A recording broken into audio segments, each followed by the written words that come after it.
Pernah kepikiran nggak sih apa yang bikin seorang guru itu beda? Bukan guru yang cuma ngajar, tapi yang benar-benar bisa mengubah hidup muridnya.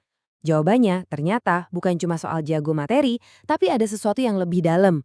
Nah, di sini kita bakal bongkar gimana psikologi bisa jadi senjata rahasia yang mengubah total cara kita mengajar. Coba deh ingat-ingat lagi. Suasana kayak gini pasti akrab banget kan? Kita semua pernah ngalamin. Duduk di kelas, dengerin guru ngejelasin, tapi rasanya kok gak nyambung ya? Kayak informasinya tuh cuma numpang lewat aja, gak ada yang nyangkut. Nah, pengalaman pasif kayak gini tuh sebenarnya gejala kalau cara belajarnya udah ketinggalan zaman. Dan inilah biang keladinya. Model ngajar yang lama itu seringnya cuma fokus ke satu hal, nyampein materi. Guru ceramah, murid disuruh hafal, dan semua orang sibuk ngejar target kurikulum. Hasilnya, seringkali apa yang dipelajari nggak sebanding sama kemampuan yang didapat. Fokusnya cuma ke apa yang diajarin, bukan gimana caranya murid bisa benar-benar belajar. Oke, ini dia peta perjalanan kita hari ini.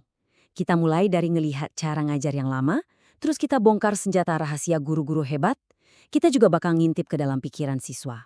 Gimana mereka tumbuh, gimana otak mereka bekerja, sampai ke dinamika sosial di kelas yang sering nggak kelihatan.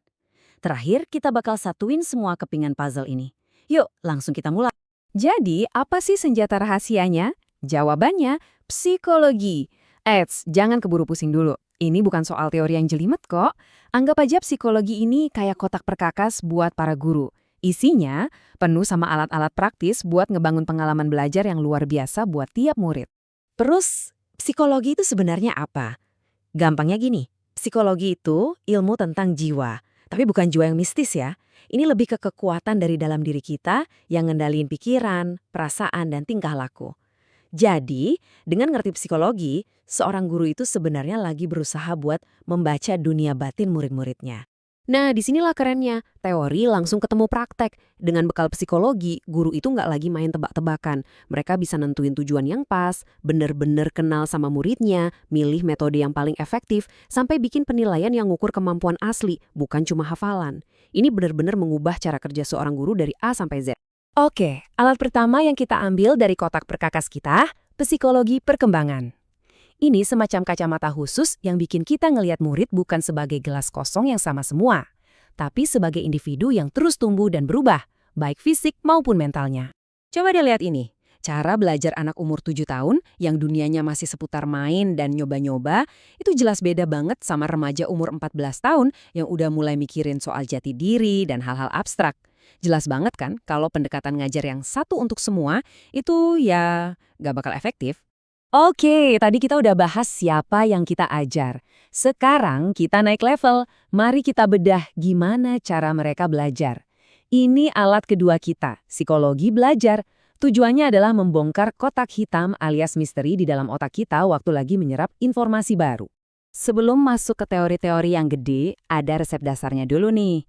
Supaya ilmu benar-benar nempel, perlu ada kesinambungan, perlu diulang-ulang, dan perlu ada penguatan positif. Tapi yang paling penting, mesinnya harus dinyalain dulu. Lewat apa? Ya lewat motivasi dan keterlibatan aktif. Ini nih bahan bakarnya. Nah, di dunia psikologi belajar ada 3 aliran besar. Pertama, behaviorisme yang ngelihat murid itu pasif. Kasih stimulus, dia bereaksi. Kedua, humanisme yang percaya tiap murid itu unik kayak benih, butuh lingkungan yang pas buat tumbuh. Dan ketiga, kognitivisme yang fokus ke proses berpikir di dalam otak, di mana guru dan murid itu partneran. Mana yang benar? Mungkin jawabannya ada di kombinasi ketiganya. Sekarang alat kita yang ketiga dan terakhir, psikologi sosial. Kenapa ini penting? Karena kelas itu bukan cuma kumpulan individu.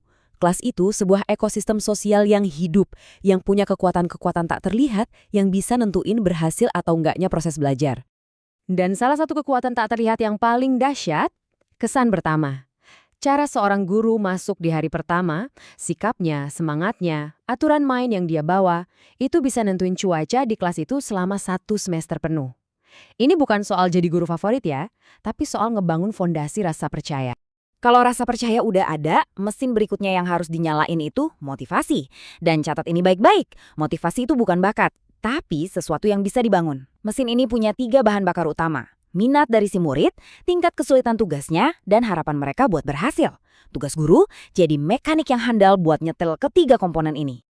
Tentu aja, di ekosistem kelas nggak selamanya adem ayem kan? Kadang ada konflik atau agresi.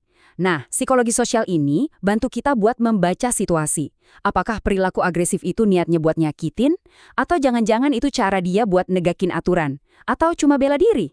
Ngerti motif di baliknya itu kunci buat merespons dengan bijak, bukan sekedar bereaksi. Oke, kita udah pakai 3 kacamata berbeda. Kacamata perkembangan, kacamata belajar, dan kacamata sosial. Sekarang, waktunya kita satuin semua pandangan ini buat ngelihat gambaran utuhnya. Apa sih sebetulnya tujuan seorang pendidik di zaman sekarang? Jadi, apa tujuan akhirnya? Ternyata bukan lagi cuma soal mengisi otak dengan informasi. Pendidik modern itu punya misi buat menumbuhkan 3 bagian inti dari diri seorang manusia secara seimbang. Apa aja tuh? Yuk kita lihat. Jadi, intinya tuh di sini. Pendidikan itu bukan lagi cuma soal kognitif atau pinter-pinteran di atas kertas. Tujuannya adalah mengembangkan manusia seutuhnya. Di mana kecerdasan otaknya jalan, tapi kecerdasan emosinya juga keasah. Badannya terampil, dan karakternya kuat. Semuanya harus seimbang. Kalau kita rangkum, peran guru modern itu lebih mirip kayak arsitek pertumbuhan manusia. Mereka harus bisa memetakan tahap perkembangan tiap murid, nyalain mesin motivasi mereka, ngebangun semua aspek dirinya, pikiran, hati, dan tubuhnya, dan mastiin ilmu yang dikasih itu jadi fondasi yang kokoh dan berguna seumur hidup. Pada akhirnya, semua ini ngebawa kita ke satu pertanyaan mendasar. Sebenarnya tujuan kita ngajar itu apa? Apakah sekedar mengisi wadah kosong dengan informasi? Atau menyalakan api semangat, rasa ingin tahu, dan potensi yang udah ada di dalam diri setiap siswa? Nah, psikologi ngasih kita semua alat yang kita butuhin buat milih yang kedua.